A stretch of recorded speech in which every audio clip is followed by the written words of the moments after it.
Yo, what is going on, everyone? My name is Nick, or the Notorious Fantasy, and welcome into the Chicago Bears team breakdown with my guest today at Dave Kluge on Twitter. You guys can follow him. I'll let him go ahead and shout out basically everything that he has in a couple of seconds. But in this video, we're just going to be talking about the Chicago Bears, the whole team for fantasy football, the quarterbacks, the running backs, the wide receivers, and the tight ends. No kickers, no defenses today, but eventually, sometime in August, I'll get to talking about them. But we're just going to give a nice breakdown of each of these players and our expectations for them going into the season. So before I tell everyone to subscribe, Dave, can you give us where to find you? Yeah, I'm at the point now where I'm doing so much. I don't even try to tell people what my show schedule is and articles I've got coming out. Just go ahead and follow me on Twitter, and you'll be able to see everything I'm up to nowadays. It's at Dave Kluge. That's Kluge. Just drop me a follow on there, and you'll see every article I'm coming out with, every show I'm doing. I just kind of use that as my message board for sharing everything that I got going on. Yeah, make sure that you guys check Dave out. Again, with these, I tweeted this out a while ago, but every single person who is on these team breakdowns are people that I actually respect. I'm not going to have someone on here that I don't know anything about. So yeah, make sure that, and it probably doesn't sound like I know anything about him because I pronounced his last name wrong because I'm an idiot, but it's okay. It is what Don't it is. worry. You'd be in like the 1% if you actually got the last name right, so don't worry about it. All right. So let's get into it. So first, we're going to be talking about, obviously, the Bears quarterback situation. They got Andy Dalton and Justin Fields right now, as well as Nick Foles. Right now, according to the Barstool Sportsbook, the odds to start week one, Dalton minus 500, Fields plus 300, Foles plus 2,500. So you basically roll Foles out of there. There's no way he's going to start. But what is your opinion on this whole quarterback situation in Chicago? Who do you think is the starter week one? And how long do you think, if it's not going to be Fields week one, how long do you think it will take until Fields becomes the guy? Well, I don't think it's going to be Fields week one. And I've heard an argument that it could certainly happen. We saw this happen with the Seattle Seahawks not that long ago, where they went out and they gave Matt Flynn this huge contract. And then Russell Wilson showed up in camp and just played so well that they had no choice but to start him week one. So, like in an ideal situation, that's what happens, where he is just, a mile ahead of every single other quarterback in that camp. And they have no choice but to roll with him. But realistically, I think that he's still going to have a little bit of growing to do, and Dalton's no slouch. Dalton, he's not a great quarterback, but he's still serviceable. He did a decent job last year in Dallas. He had a solid career his whole time in Cincinnati.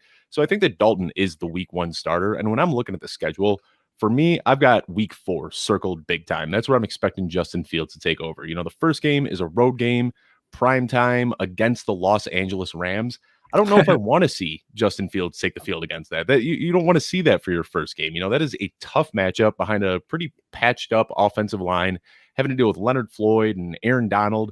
I don't know if I want Justin Fields to go out there and just get smoked week one under the bright lights. So I think that week one, they put Dalton out there. Week 2, that's Dalton's revenge game where he gets to play against Cincinnati. Week 3 is going to be a pretty tough matchup on the road against Cleveland. And then week 4, they get this nice soft matchup at home against the Lions. And I think that they go into that game probably either 1-2 or 0-3. And at that point, Nagy's hands are pretty much going to be tied. They're going to have to put Fields out there. And I think that's a good opportunity for him to get his first game in. Yeah, that makes a lot of sense. As a Dolphins fan, Tua's first game was against the Rams, and that obviously I think we won that game, but it didn't go too well for Tua. He got strip sacked on the first play of the game. It was not very good, but yeah, I can definitely feel that.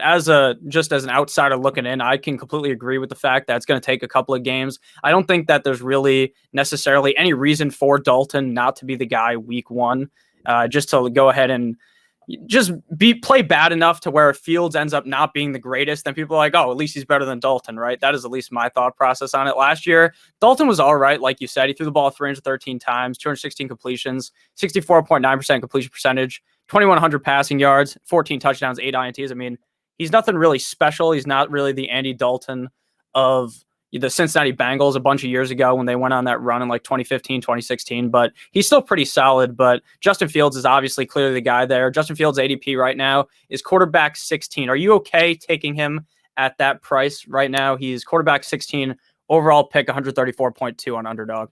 Yeah, absolutely. And I think that if they said, Justin Fields is going to be the week one starter, I think everybody would be putting Justin Fields in the conversation for QB1. So, I mean, you got to kind of look at it as the fact that you're getting a guy who is almost a lock to be a QB1 because of his rushing upside, and you can get him and with one of the last picks of your draft. So I think he's absolutely worth it. And I wouldn't recommend stacking him with somebody like Andy Dalton. I mean, what I like to do is still get one of those elite quarterbacks. I'm very much so that you want to go out and you want to get either Patrick Mahomes, Lamar Jackson, Josh Allen, Kyler Murray, Dak Prescott. You want to lock in one of those guys. And then I think you still spend one of your late picks on Justin Fields, because if he shows up and can play to the level that Bears fans want him to, and a lot of people are expecting, then you've got an amazing piece of trade bait there. Everybody wants that next young guy that's going to take off at the quarterback position. So I think that Justin Fields, even if you already have a solid QB from early in your draft, is still a great target, regardless of how your draft is shaken out. Yeah, I completely agree. At quarterback 16, especially if it only takes like 4 games, the only worry is if Andy Dalton actually plays all right. And then, like, do you think there's a scenario where Dalton plays good enough for them to win like 2 games out of those first 3, and then you don't see Justin Fields for a couple more weeks? I don't. I mean, I think that Dalton is a serviceable quarterback, but he's definitely in the twilight of his career. We saw him last year in Dallas with Amari Cooper, Michael Gallup, CeeDee Lamb, Blake Jarwin, Ezekiel Elliott. All of these talented playmakers around him, and he wasn't really able to do that much. So I think putting him in a situation that is probably worse as far as the offensive line, the skill players, everything around him is worse than it was in Dallas outside of the defense. And I don't think that he's going to be able to come out here and really do much. I think if he was going to start the whole season, this is probably a 5 to 7 win team at best. Okay, that makes a lot of sense. So now on to the running backs. I feel like we explained the quarterbacks pretty well there. So David Montgomery, Tariq Cohen, Damian Williams, and then obviously there's other guys behind them, but not really to mention for fantasy football. So as a Bears fan, before we really break down Montgomery, Cohen, or Williams, what do you think about the situation with Tariq Cohen? Do you think he's going to be good to go week 1? And if that is the case, does that scare you at all from Montgomery? Because if he is healthy, I am a little bit more nervous about David Montgomery this season. Yeah, I think Cohen is going to be back. I mean, it's crazy just how much modern medicine and rehabilitation has come over the last few years. It's like an ACL tear used to just be a career ender, and then Adrian Peterson just came back and had a near MVP season coming off of an ACL, and then everybody realized that that the times have changed and we see players come back consistently. So with Tariq Cohen getting hurt pretty early in the season, I'd be shocked if he's not back for week 1. And you already called it out, but yeah, that severely limits the upside that we see from David Montgomery. And it's so hard to look at last year what he did, finishing as the RB4. And then you see this year he's ranked, in like the mid 20s. And a lot of people just can't really wrap their minds around why that happened. But you got to realize that Tariq Cohen, he's going to come in and he's going to be an annoying thorn in the side of David Montgomery. He's just going to rack up all of the passing down that, made David Montgomery so valuable last year. So, yeah, I think that Tariq Cohen, I don't think that he really has a lot of standalone value as a flex play or anything like that, but he is certainly going to hurt David Montgomery. Yeah, I 100% agree. Like you said, he goes as running back 20 right now. And I mean, I'm willing to pay that price, but going into the offseason, you would think maybe Montgomery could be like a top 10 guy again. Like you said, he was top 5 in PPR and half PPR number 4, and he finished as running back 6 in standard. From points per game perspective, he was running back 8 in PPR, 9 half PPR, 10 in standard. I mean, I don't know how many people play in standard leagues at this point, but you would think Dave Montgomery this year would be a lot better in standard because he's not going to be getting really any receiving work. And it's not even that David Montgomery is not a talented pass catcher, because I think last year we saw that he can do it with Tariq Cohen out. He had 68 targets last year, which is very good. He also had 54 receptions, 438 receiving yards. So he's clearly a good pass catcher. But what we're going to see this year is a lot of Tariq Cohen in those situations, and it's going to be really annoying. But at the price of running back 20, he's coming off the board right now, pick 45.8. Are you willing to draft him there? Yeah, and I have been, and I think that you should have to temper your expectations. I mean, what we saw last year was just the perfect storm for David Montgomery, which I don't know if we're ever going to see again. Bill Lazor took over as the play caller, and he is a much more run-heavy play caller than Matt Nagy was. They had this cake schedule where they got to face off against the Lions and the Packers, and it was just an easy matchup for him. And then with Tariq Cohen being hurt, there was just no competition at all. So I mean, it was literally the perfect storm for David Montgomery to take over, and I was glad to see him step up to the challenge and put up this great fantasy performance. But I don't know if we're ever going to see a stretch from David Montgomery again. And it's frustrating because you called it out. David Montgomery is a fantastic pass catcher. Like we've seen it his entire career. But the Bears, for whatever reason, still love Tariq Cohen. They gave him this $15 million contract, and they paid him very handsomely to take on that role. And really, if you watch the games, Tariq Cohen isn't the same player that he was when he came into the league. He got that human joystick nickname, and he was just carving up the field and turning, what should have been lost plays into positive plays and making these spectacular punt returns, and he lost a little bit of that juice. I don't know if it's that the hits are starting to pile up or what it is. I mean, he's a small guy, I think 5'7", 5'6", something like that. And I think that just getting continuously hit by NFL players is starting to take its toll on him. He's still only 25 years old too, which is mind blowing. Like in my head, like Tariq Cohen feels like he's 28, 29. It feels like he's been an integral part of this Bears team for a long time. But at just 25 years old, he's already starting to lose that juice, and it worries me. You don't see him cutting up the field like he used to. He gets the ball in his hands, and you see a lot of juking and a lot of backtracking and a lot of east-west movement and very minimal yards on each play. So I wish that they would have just trusted David Montgomery, because I think that he's got the talent where he can take on, I don't want to say a Christian McCaffrey role where they're just completely running the offense through him, or Dalvin Cook or something like that. But he's got that skill set where he can do everything. He can block, he can run, he can catch the ball. And I wish they would just trust him to take that role on a little bit more. Yeah, it may have been you or someone else who I saw who retweeted on Twitter the video of David Montgomery talking to Matt Nagy, telling him about how everyone dislikes him for fantasy and all this stuff, how he's not the greatest running back and how he wants the ball. And seeing that, it's like, that's so tough to see, because I know how good he can be if he carries the ball all these times, but that's just, he's going to carry the ball, but he's not going to get as many targets, and it's going to really, like you said, hurt him here, where he may end up falling outside of the top 20, but where he's going around that range, I feel like he's a really safe running back, especially if the defense somehow, with Justin Fields, if the offense is able to actually put up points and the defense can just do what they do, then maybe they'll be running the ball a lot later in the games, which would be the best case scenario for David Montgomery. Yeah, and it's crazy to think that like where he's getting drafted right now, if you want to go really heavy on running backs early in your draft, you can get him as your RB3 and like plug him in as your flex every single week. You can still go out and get two stud running backs and then still get David Montgomery. Like he just keeps falling lower and lower and lower. And I think that he could absolutely pay off considering what his ADP is right now. Yeah, I agree. Now, something that I've actually seen a lot of questions of in my comment section is about Damian Williams. Now, Damian Williams opted out last year, I believe, for the Chiefs. So he didn't really do anything, obviously, because he didn't play. So do you think that he has any role in this offense, any reason to be worried about Montgomery because of Damian Williams? Because my argument to that would be there's really no reason to worry. The only thing that's going to affect Dave Montgomery is Tariq Cohen. Yeah, I think that Damian Williams is there just to kind of, take the load off of Montgomery's shoulders. I don't think that he's going to be seeing a big enough, workload to really affect it that much. I think if Yeah. anything, it might help David Montgomery because his legs are going to be a little bit fresher. But Damian Williams was a guy that got drafted when Matt Nagy was in Kansas City. So I think that, this is a guy that knows Matt Nagy's system a little bit. And I feel like happens, all the time where we think that we know how a backfield is going to work out. I mean, you're a Dolphins fan. You could probably attest to this. We thought last year that Jordan Howard was going to be the guy. And then all of a sudden, Jordan Howard has almost no role. And it's Myles Gaskin and Salvin Ahmed and these other guys popping up for the Dolphins. So it's, right now you want to look at it and say, all right, David Montgomery is going to get the early down work and the goal line work. Tariq Cohen's going to get the passing down work. And Damian Williams is going to be there just to spell David Montgomery if he gets tired. And that's what makes sense. But realistically, who knows? I mean, this is a guy that Matt Nagy trusted to do a lot in Kansas City. And maybe he's got some more drawn up for him than we even realize. Yeah, if that is actually true and that does end up happening, like you said, I don't really see that happening. But if that was to happen, then David Montgomery or Tariq Cohen has no value at all in fantasy, in my opinion. But that could really hurt David Montgomery. What do you think about Cohen fantasy wise? Do you think there's any way that you're drafting him at pick, like, let's see where he's going right now, pick 190? So basically undrafted. Would you even want to draft him at all, like last round flyer pick? I personally wouldn't, because when I'm drafting that late, I'm not looking for somebody like floor. Cohen's going to give you a decent floor in PPR leagues because you know that he's probably going to see 4 to 5 catches a game, but he doesn't really have a lot of upside. Even if God forbid, David Montgomery went out and got injured week 1, it's not going to be Cohen's backfield. They're going to hand the Yeah. keys over to Damian Williams. I think that Tariq Cohen, his role as a passing down back is pretty solidified regardless of what else happens. So he's not somebody I'm going for. When I'm getting in those late rounds, I'm swinging for handcuffs that are going to have more upside. And I don't think that Tariq Cohen really has that.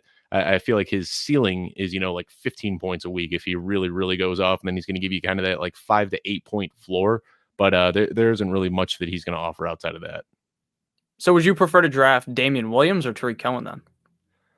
Oh man, well, I don't think I'd be drafting either of them because I'm pretty sure you'll be able to get Damian Williams off of waivers at some point.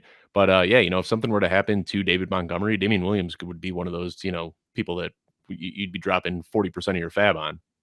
Yeah, 100% then. I never even thought about it that way. I guess that's just because I never imagined Dave Montgomery getting hurt, I guess. But that does make a lot of sense that Damian Williams would be the guy. And I completely agree with you on that. Remember a couple years ago how good Damian Williams was when, oh man, I forgot the running back's name. Who was their starting running back like 2 years ago when Was it Damian LaShawn Williams? McCoy? I know he went through that where he was splitting carries with LaShawn McCoy. It's like neither of them were healthy at the same time. It kind of kept going back and forth. Daryl Williams too. I can't remember. It was that Yeah. frustrating timeshare in 2019. 2018 was the year where he really went off. Yeah, But 2018 then. and I can't remember who it was. I think there was somebody early in the season that got hurt and then he took over.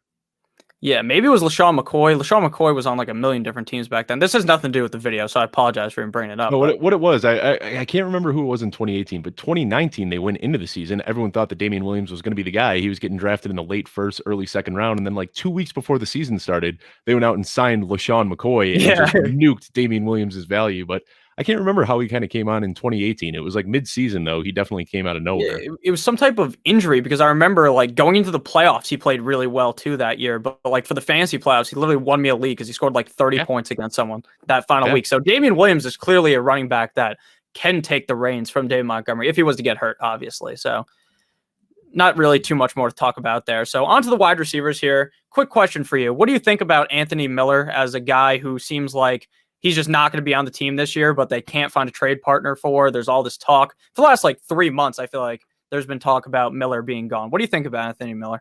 Yeah, I mean, I don't want to like disrespect any NFL players. They're out there. This is what they do for their livelihood. They put their whole, life's work into doing this. But Anthony Miller's a guy that just isn't really that good. He showed some flashes as a rookie that you really got excited about. He just had that like dog mentality and that athleticism.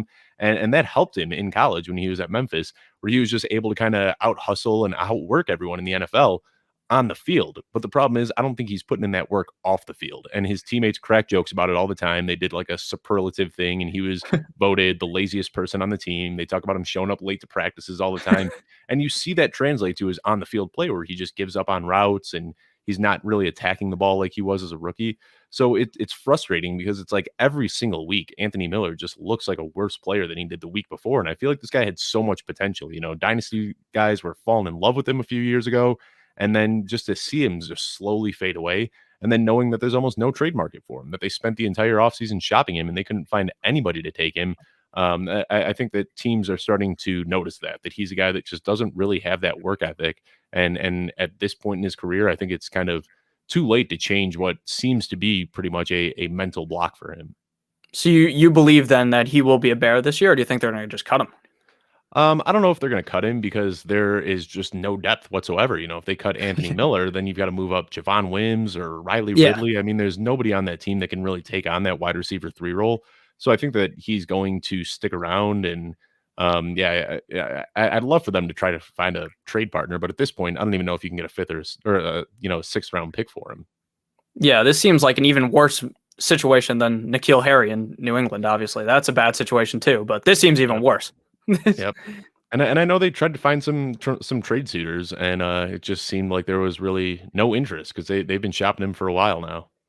Yeah. So the guy I want to talk about first, we're going to skip over Allen Robinson because I want to talk about Darnell Mooney. Here comes the Mooney. Darnell last year, or Mooney, sorry, I said his name wrong. He is one of those guys that I was a big fan of last year. I talked a lot about picking him up and all this. He never really put it on for a long period of time. He'll have a nice game. Then he has an off game because Nick Foles can't throw the ball to him. Trubisky has no idea what he's doing out there. So it's just a shitty situation for Darnell Mooney. And then going into this year with the fact that Justin Fields should be the guy, with what Darnell Mooney did last year, he had, let me just pull up stats real quick. He was all right for fantasy, right? He finished as like a wide receiver 50. So nothing really on a weekly basis, but he did have 98 targets, 61 receptions, 631 receiving yards, 4 receiving touchdowns, 48th at wide receiver. But he had a 74.5% catchable target rate, which obviously is not very good. 71st at wide receiver. So what do you think about him now with Justin Fields or even Andy Dalton? Because I feel like Andy Dalton's even a step up from what Foles and Trubisky were doing last year, because it just seemed like they couldn't hit Mooney at all. I remember in that one game, I believe it was against the Saints, I was watching at the bar, and he just sailed it right over Mooney's head. He was wide open, and it was just embarrassing. So what do you think about this now with Mooney? Yeah, and I feel like that was like, I was really planting my flag on Mooney a few months ago, and like I thought like this guy was going to have this breakout, and it seems like everybody's kind of wisening up to it now at this point. He's not Yeah. really so much the sleeper anymore that he felt like he was a couple of months ago, and you already called it. He did this. You saw it in the Saints game, but he did this nonstop, where he was just torching D-backs. He was just blowing the top off of defenses, getting wide open, and like you said, either Nick Foles was just throwing it, nowhere even near him, or Mitch Trubisky was just hyper focused on getting the ball to Allen Robinson that he didn't even see Darnell Mooney 30 yards down the field wide open. I mean, we saw him cook Jalen Ramsey twice in the same game. Darnell Yeah. Mooney is a legit weapon. I think if he was on just about any other team last year, he would have been in a great position to make a splash in fantasy, but unfortunately it didn't work out with the Bears. But like you said, whether it's Andy Dalton or Justin Fields, I think they're both a very good upgrade. Andy Dalton might not be able to fully unleash him, but I think that once Justin Fields takes over, you're going to see some monster games from Darnell Mooney. I mean, this guy, the cat's out of the bag at this point. Like I said, he's not really so much a sleeper anymore. He's on a lot of people's radar, as he should be, because he's just going to continue playing that deep threat. And once you've got a quarterback that can actually get the ball out to them, it's going to open up more opportunity for Allen Robinson. It's going to open up more opportunity for the run game. So I'm excited to see a deep ball fold in this offense, because that's not something that we've had since Jay Cutler. Yeah, I mean, with Mooney, I think he's a guy that, while the people that are clued into fantasy, they know a lot about Darnell Mooney, but the regular people that a lot of people are playing with, Darnell Mooney is far from a household name. He's a nobody in their mind. So he's going to become at a really strong value in a lot of drafts. On Underdog, he goes at pick like 105, but on Yahoo, when I've been doing these mock draft stuff, he goes in like the 13th round, near undrafted, because I don't think most people actually know him because of the fact that he was basically irrelevant in fantasy. Not really irrelevant, right? But in most cases, yes, irrelevant because of Trubisky, because of Foles. But I'm very confident in drafting him right now. Underdog ADP wide receiver 51. I would hammer him at that spot. This seems like a very solid opportunity for him to potentially be a flex every single week, or even a wide receiver 2 in your roster that you can rely on week in, week out. Yeah, couldn't agree more. All right, so the other guy to talk about here in this offense is obviously the number one wide receiver, Allen Robinson. This guy has been a top 12, top 15 wide receiver with literally the worst quarterbacks ever: Foles, Trubisky, and Blake Bortles. This guy, every single year, death taxes Allen Robinson, top 15 guy. He's so good, and I didn't believe in him, not last year, but the year before, and I got so much negativity my way for not believing him. I was like, oh, the quarterback, I don't trust Trubisky, but Allen Robinson's good without him, so it doesn't really matter. Last year, played in all 16 games, wide receiver 9 in PPR, 11.5 PPR, 12 in standard from points per game perspective, wide receiver 13 in PPR, 15.5 PPR, 17 in standard. This guy is just a monster every single week. There's a reason why Trubisky was able to play for so long in the Bears uniform, because you just throw the ball down Robinson and it works every single time. He's going to bring down every single catch. Pretty sure last year up against the Bucks, he went crazy. He's just an excellent wide receiver, and I am very confident in him finishing inside of the top 12. At wide receiver 13, to me, that's a very easy price to pay for him. Wouldn't be surprised if he was a top 8 guy this year. What do you think about Robinson?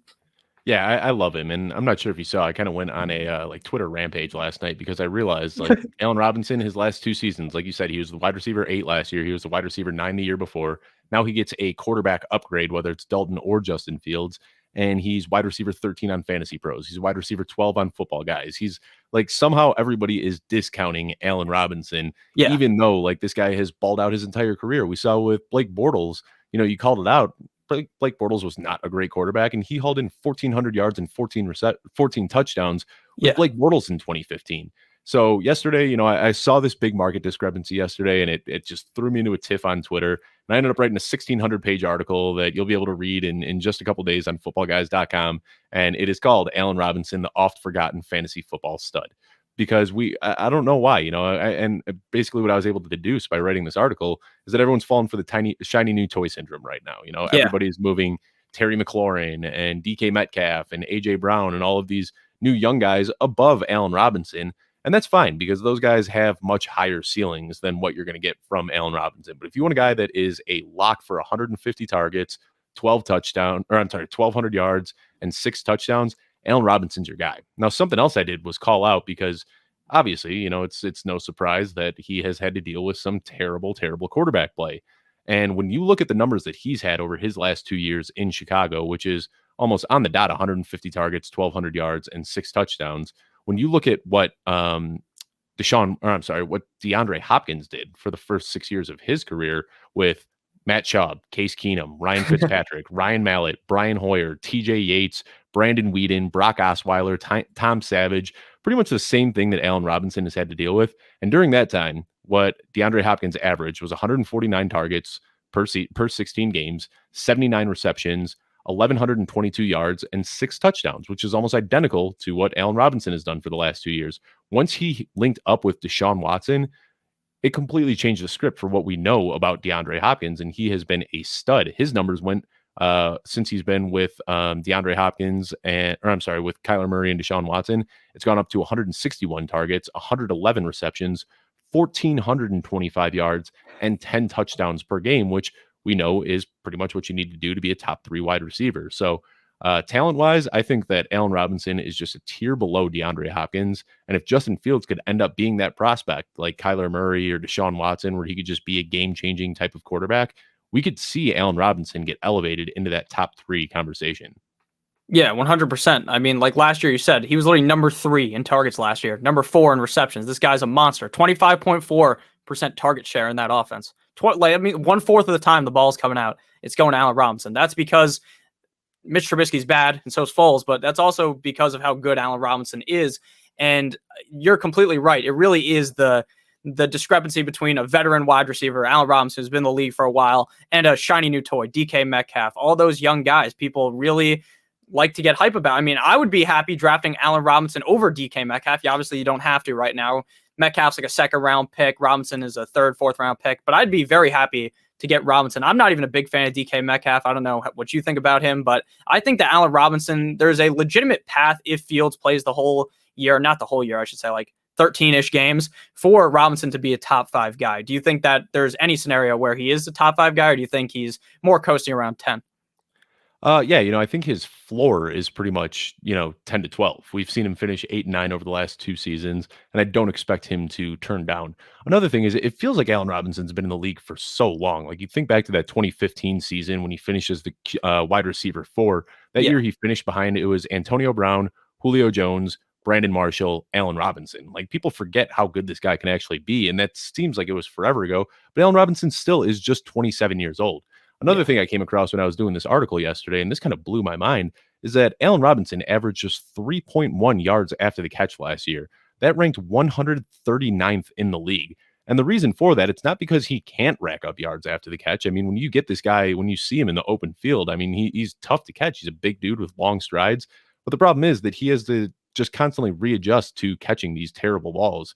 So, Yeah. I can't tell you how many times you'd see Allen Robinson running a slant and there's nobody in front of him. And if Mitchell Trubisky was able to just put that ball a couple feet in front of him, you're looking at a 50-yard touchdown. But instead, it gets thrown to his back hip. He's got to readjust, make a contested catch, falls to the ground, and doesn't get anything out of it. And that's what we've seen from Allen Robinson over the last couple of years. Another thing that really jumped out to me when I was doing some research yesterday is over the last 2 years, Allen Robinson has 98 contested catches. The second closest in the league is Devontae Parker with 81. So there's a huge gap there. And it's not because Allen Robinson can't get open. It's because these balls were thrown to be contested catches. He's wide open down the sideline and the ball gets underthrown. He's got to adjust to it. He's running this slant that gets thrown behind him. It was just constantly, him having to wrestle away poorly thrown balls. The other thing was that his accuracy last year, his target accuracy ranked 82nd in the league. So we can expect to see all of that improve this year. I'm expecting more accurate targets. I'm expecting more yards after the catch, having to deal with less contested balls, which will just lead to better production all around. So I think that his ceiling, realistically, I mean, if everything falls into place, he could finish as the wide receiver 1. But if Justin Fields can even just be a, minute improvement from what we've seen for the last few years, he should be locked in as a top 5 guy. Yeah, I mean, when we're talking about Allen Robinson, I've talked about this before on my channel. I think my biggest comparison with Allen Robinson would be a guy like Robert Woods, who's just really consistent year in, year out. Now, Robert Woods, not as good as Allen Robinson, obviously. I don't think Robert Woods could necessarily finish as the top 5 wide receiver or even the number 1 wide receiver, but we see a quarterback or a wide receiver with not the greatest quarterback play, a guy like Jared Goff compared to Mitch Trubisky, similar in my opinion to 2 players who I think should be really good this season. But Allen Robinson is a guy that I'm very happy drafting. I think that a lot of people are going to fall, like you said earlier, into that youngster hype that everyone has every single year. There's a reason why Najee Harris will probably end up being a first round pick stuff like that. CEH, top 8 pick last year. It seemed like in a lot of my leagues, he was going that high because there's the rookie hype, all of that. But just go ahead and stick with the old man who's not even old at all, and Allen Robinson. You should be very happy with Robinson. You have anything else to add on Allen here? No, no. I mean, just check out the article that I'll be dropping in a few days, and that'll be a good one. It's I think it's the longest fantasy sports article I've ever written. I got really into it last night. That's great. Make sure you guys do check that out. Check out all of Dave's stuff down below. So now we're going to get into the tight ends, which is where I asked Dave before we started recording. There may be a monologue here about Cole Kmet and Jimmy Graham. What has happened with Jimmy Graham? There was a lot of talk in the offseason early on that Jimmy Graham was just as good as gone. It's going to be Cole Kmet time. We've been waiting for this for a long time, at least in my opinion, for Cole Kmet, or at least all of last season, obviously, because he was a rookie, to take over, become the guy. But now it does not seem like that's going to happen. So what happened with Jimmy Graham, and what do you think about this whole situation? Man, I can't tell you what happened. I was kind of like conducting the Cole Kmet hype train as soon as the season ended because it just made so much sense for them to cut Jimmy Graham. They built his contract to have an out in it where they could have cut him this year and saved almost $8 million rather than cutting Jimmy Graham, which would have been the sensible move. They cut Kyle Fuller, which is their biggest need anywhere. They need a quarterback right now. Now they're expecting a second year guy in Jalen Johnson to step up as the team's number one quarterback when they just cut one of the best in the league. I mean, Kyle Fuller immediately was snatched up the very next day by the Denver Broncos because he's a fantastic cornerback. So I don't know why they kept Jimmy Graham. One of the most head scratching moves out there, that along with re signing Tariq Cohen, but we already talked about that enough. But the reason it's so head scratching is we saw this. We know that there's this really difficult and long learning curve for tight ends. We hardly ever see a rookie tight end come in and do a lot of damage. And to start the season, that's what we saw was Jimmy Graham was the lead tight end. And then the week before the bye, we saw this shift and a change of guard. We saw Cole Kmet see 70% of the team snaps while Jimmy Graham's dropped down to 58%. And through the rest of the season, Cole Kmet outsnapped Jimmy Graham in every single game.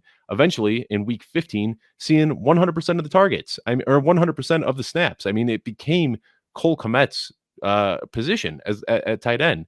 So it seemed like he was posed for this huge year two breakout. And then for whatever reason, they brought Jimmy Graham back. And I still can't wrap my mind around it.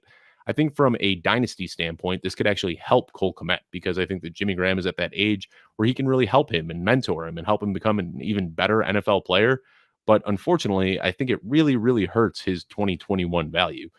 That being said, I feel like the market correction that we saw with Jimmy Graham sticking around in Chicago has pushed Cole Kmet down a little bit too far. Not a lot of people are doing two tight end redraft leagues, but if you're in one of those, I think that Cole Kmet is still a great target. I think that he is still going to lead the team. Well, not lead the team, but lead the tight end in snaps. And we saw last year that he was able to pick it up pretty quickly. He had no problem bodying defenders, picking up his blocks, hitting all of his assignments. He did what he was supposed to. So I think that Cole Kmet, being a tight end one is probably out of the question, but I think he can still pretty realistically hit that top 15, top 20 range. Yeah, I can see that. Komet right now coming off the board is 23. Jimmy Graham, tight end 42. Now, what's funny is in a lot of leagues, people are still going to draft Jimmy Graham. Obviously, not in like a league that you're in or something like or that I would be in with like any type of fantasy analyst. But in the leagues with your friends, people know who Jimmy Graham is. Jimmy Graham's one of the best tight ends that people my age, I'm 22 years old, have seen ever play on the screen. So they love Jimmy Graham, but he's not a guy that's going to do anything. I agree with you on Komet. I think Komet will be the guy in the future if we're talking about dynasty. Next year, I feel pretty confident in Cole Komet, but this year, I'm probably not going to look to be drafting him. But I do understand why you would say that if something was to happen to Jimmy Graham, then he does have legitimate like top 12 upside. Yeah. And really, like, just to kind of talk about tight ends on a macro level for a second, I was just looking at this morning, but the difference between the tight end 4 last year and the tight end 12. So, basically everybody outside of the top 3, the difference between tight end 4 and tight end 12 was 3 touchdowns. Had Jared Cook just caught an extra 3 touchdowns last year, he would have gone from the tight end 12 to the tight end 4. He would have passed up Mark Andrews. I mean, that's how close this really is. So at the end of the day, we're splitting hairs. I mean, whether you're starting Cole Kmet or whether you're starting Mo Alley Cox or Jared Cook, whoever it is, they're all going to finish within a few points of each other by the end of the season. Yeah, that just goes to show how useless a stat is if someone is trying to tell you that someone will be a top 12 tight end. Who cares, right? Top 12 tight end. What does that mean? You need the guy that you're drafting to be like a top 5 guy for it to really have paid off.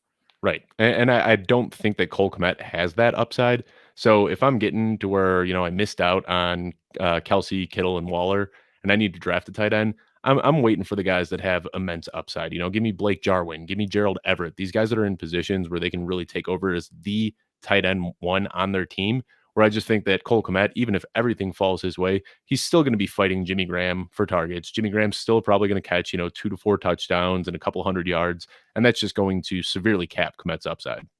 Yeah, I completely agree. But real quick before we get out of here, I did get an alert on my phone that I was going to read to you. Obviously, I assume you get the alerts too. From me and Rappaport, that the Bears and star wide receiver Allen Robinson are not expected to reach a long-term deal. Sources say it appears that Robinson will play on the $17.88 million tag. So do you think that at all affects anything this season with Allen Robinson? Do you like No. that? Do you hate that? What do you think? Yeah, I wrote about that 2 days ago on Fantasy Pros. Ian Rappaport said that on NFL Live. And at the time, he was talking about Allen Robinson and Chris Godwin and said that neither of them were expected. So, that was a few days ago. I didn't expect too much to change. Realistically, and I talk about this in my article that I just keep plugging, but, that took up a lot of my headspace yesterday. But I talk about that too, that just put yourself in Allen Robinson's shoes for a minute. This guy has done everything you want to see. He's been a consummate professional. He gives back to the neighborhood. He doesn't complain to the media when he has every right to. He doesn't complain about the quarterback play. His agent has made some remarks about, him wanting to get a long-term deal done, and he's made some cryptic tweets in the past.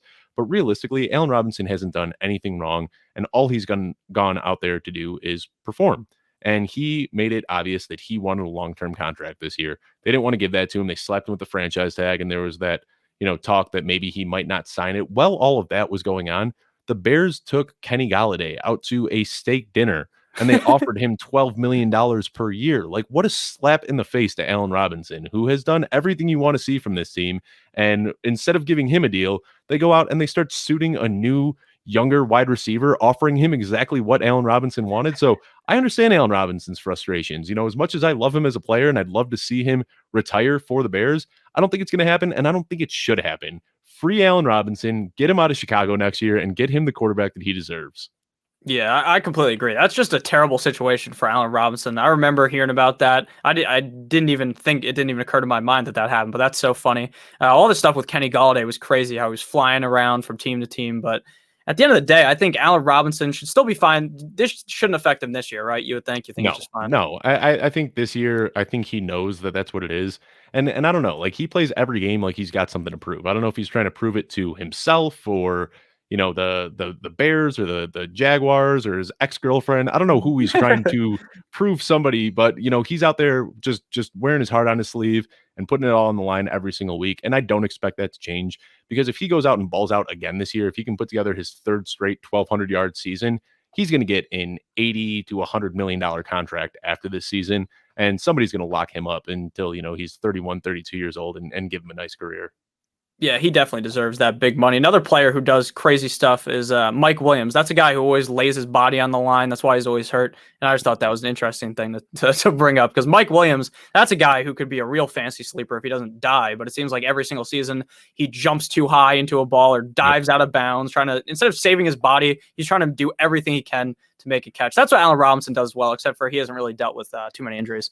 He hasn't, and that's another thing is, I was tweeting about Allen Robinson last night, just going pretty manic about it and going crazy with all my Allen Robinson sets. I was writing this article, and somebody comments and they go, "Oh, I love Allen Robinson, but he's made of glass."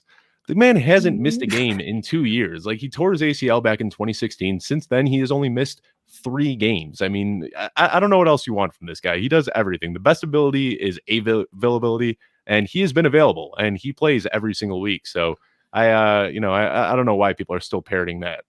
Yeah, no, that happens with a lot of players, though. Some guy gets hurt once, then everyone else is they're just harp on the fact that he got hurt 3 years ago. Like Julio Jones, people say he's injury prone. He missed a couple games last year. Before that, he's normally plays 16, 15 games. So I don't know what people want. Would you believe me if I told you that throughout his entire career, Chris Carson misses less games than the average running back does to injury? But no, it wouldn't surprise me at all. But those injuries, they all come at the end of the season when people are in fantasy playoffs, and it leaves a really bad impression in people's mouths. But by the numbers, Chris Carson gets hurt less than the average running back does. Yeah, no, that wouldn't surprise me, because I look heavily into Chris Carson, because he's one of the guys that I've been talking about all offseason. And he's another guy that just gets slapped with the fact that, oh, this guy can't carry the ball this many times, he's going to get hurt again. And people are also still worried. This has nothing to do with the Bears, but people are still worried about Rashad Penny. People every year is Rashad Penny season. But let me Yep. tell you, everyone, it's never Rashad Penny season. They denied his fifth-year option. Rashad Penny is not coming back after this season. They've explored and given up on the Rashad Penny experiment. They just paid Chris Carson. This is his backfield. If you don't have Chris Carson as a top 12 running back, your process needs some evaluation. Needs a shake. I wouldn't be surprised if Carson went down if Marshawn Lynch stepped in instead of Rashad Penny. That's how little belief I think Seattle has in Rashad Penny. Yeah, I mean, last year Rashad Penny was healthy. They had DJ Dallas, their rookie, and when Chris Carson got hurt, they didn't give the keys to those guys. They went out and they brought in Alex Collins, who hadn't taken a snap from football in 2 years. So they don't have any faith in anybody on that team besides Chris Carson. Yeah, shout out to Alex Collins, by the way. That was one of the guys that I loved like 5 years ago, probably. And what a career that guy had. His days in Baltimore were so much fun. Yeah, with Tressman back in the days. So thank you guys for watching this video. I mean, we're not going to just talk about the Seattle Seahawks. That's for a different video, that you guys can check out eventually. This is the first of many videos talking about some teams. So thank you, Dave, for coming on here again. You can plug everything. Your article will be linked down below. It's coming out tomorrow, you said, right? Who knows? I'll see if I can get it pushed up. My problem is I've been writing so many articles right now that they're just like getting queued up. I have 3 articles that I've finished writing that haven't been released yet, and they're like, Dave, you got to pump the brakes. We can't do this many. So I've got a few articles coming out. One on Clyde Edwards-Helaire, one on Joe Mixon, one on Allen Robinson. This time of year, I like to do these really deep player dives where I shoot for between like 1,200 to 1,500 words. And the fun thing about doing these articles is they actually make me change my takes sometimes. I went in saying that I thought Joe Burrow was going to be a little bit overhyped. And then the more I looked into it, the more I fell in love with him. And I basically came out of this thinking Joe Mixon can be a top 5 running back. And then the same thing with Clyde Edwards-Helaire. I wasn't sure where that was going to take me. And then so these articles, I'll be pumping out a couple of these a week between now and kickoff. But you can find those on footballguys.com. And then I'll be sharing them on my Twitter as well, which you can find at Dave Kluge. That's Dave Kluge. Yeah, make sure you follow him down below. Thank you guys so much for watching. Make sure that you guys check out Dave down below, all of his links, everything. This guy works for a million different places. It's everywhere, all down below. So thank you, Dave, for coming on. I really appreciate it. Make sure you guys check him out. Make sure you guys have a great rest of your guys' day, and I'll see you guys tomorrow morning with another video. Peace out. Thank you guys again. Thank you again, Dave.